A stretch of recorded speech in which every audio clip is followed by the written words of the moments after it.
बसंत पंचमी का त्योहार बड़ी ही धूमधाम से मनाया गया। सरस्वती पूजा के बाद दिल्ली की यमुना नदी में मूर्तियां विसर्जन करते पाए श्रद्धालु। हालांकि दिल्ली में यमुना नदी में बढ़ते जल प्रदूषण के मद्देनजर रखते हुए मूर्तियां विसर्जन करने पर रोक लगाई गई है और कहीं न कहीं यमुना नदी में मूर्ति विसर्जन करने वालों श्रद्धालुओं से ज्यादा यहां प्रशासन की बड़ी लापरवाही देखने को मिल रही है।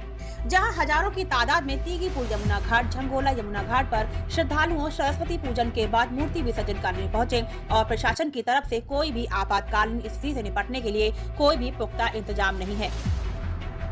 आपको बता दें, गणेश चतुर्थी के महापर्व के मौके पर मूर्तियां विसर्जन करने की बात आती है तो दिल्ली सरकार यमुना किनारे तमाम पुख्ता इंतजाम करती है ताकि श्रद्धालुओं को यमुना नदी में मूर्तियां विसर्जन करने से रोका जाए और वहीं श्रद्धालुओं की आस्था की ठेस न पहुंचे, उसको लेकर कई जगहों पर मूर्ति विसर्जन करने के लिए दिल्ली सरकार की तरफ से तालाब बनवाए जाते हैं जिनमें श्रद्धालु मूर्तियां विसर्जन कर सके और किसी प्रकार का कोई हादसा भी न हो। वहीं यमुना को जल प्रदूषण से बचाया जा सके, लेकिन सरकार की बड़ी लापरवाही कहे या श्रद्धालुओं की आस्था के साथ खिलवाड़। गणेश चतुर्थी के बाद कई बड़ी पूजाएं भी होती हैं, जैसे दुर्गा पूजा, सरस्वती पूजा, जिसमें देवी देवताओं की पूजा के बाद मूर्तियों को विसर्जन करना होता है। ऐसे में श्रद्धालु यमुना नदी की तरफ रुख करते हैं, किंतु प्रशासन की तरफ से गणेश चतुर्थी की तरह अन्य पूजाओं के बाद मूर्ति विसर्जन के लिए औपचारिक तालाब नहीं बनाए जाते, जहाँ पर मूर्तियाँ विसर्जन की जा सके। पूरा सरस्वती माता का विसर्जन है और बहुत खुशी का माहौल है इन लोगों के लिए। माता सरस्वती की आज विसर्जन कर रहे हैं लोग और सरकार की तरफ से यहाँ कोई इंतजाम नहीं है। सरकार का, प्रशासन का कहना है कि मूर्ति विसर्जन यमुना में ना करें। चलो ये नहीं करेंगे, ये तो परंपरा चली आई है इन लोगों की। तो सरकार का फर्ज ये बनता है कि इनके लिए कुछ इंतजाम तो होना था। अब यहाँ इतने लोग आए हुए हैं, अगर कोई हादसा हो जाता है इनके साथ में तो इसका जिम्मेदार कौन है?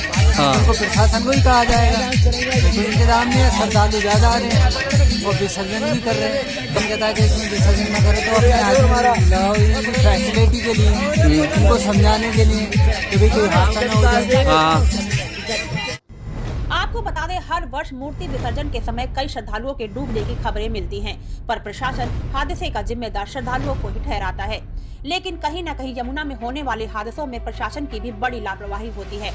आप खुद तस्वीरों में देखिए, हजारों श्रद्धालु यमुना नदी में मूर्ति विसर्जन कर रहे हैं, लेकिन आपातकालीन स्थिति से निपटने के लिए या श्रद्धालुओं को मूर्ति विसर्जन के लिए समझने या रोकने के लिए कोई भी दिल्ली पुलिस, सिविल डिफेंस के जवान, दमकल विभाग की गाड़ियां व एम्बुलेंस तक मौजूद नहीं है। वहीं दिल्ली सरकार की तरफ से कोई औपचारिक तालाब मूर्ति विसर्जन के लिए नहीं बनाए गए से श्रद्धालु मूर्ति विसर्जन कर सके, इसलिए मजबूरी में श्रद्धालुओं के पास मूर्ति विसर्जन करने के लिए लास्ट ऑप्शन यमुना नदी ही बचती है। ऐसे में प्रशासन का कोई पुख्ता इंतजाम न होना प्रशासन के ऊपर ही लापरवाही और सवालिया निशान खड़े कर रहा है। फिलहाल जरूरत है दिल्ली सरकार की तरफ से दिल्ली में होने वाले तमाम बड़ी पूजाओं को लेकर कोई योजना बनाएं, जिससे श्रद्धालु बिना किसी चिंता के पूजा को बड़ी धूमधाम से मनाएं और पूजा के बाद मूर्तियों की सुरक्षित स्थान पर विसर्जित करें। ऐसा करने से यमुना नदी भी काफी हद तक जल प्रदूषित होने से बचेगी और श्रद्धालु भी सुरक्षित रहेंगे। Report unique India TV.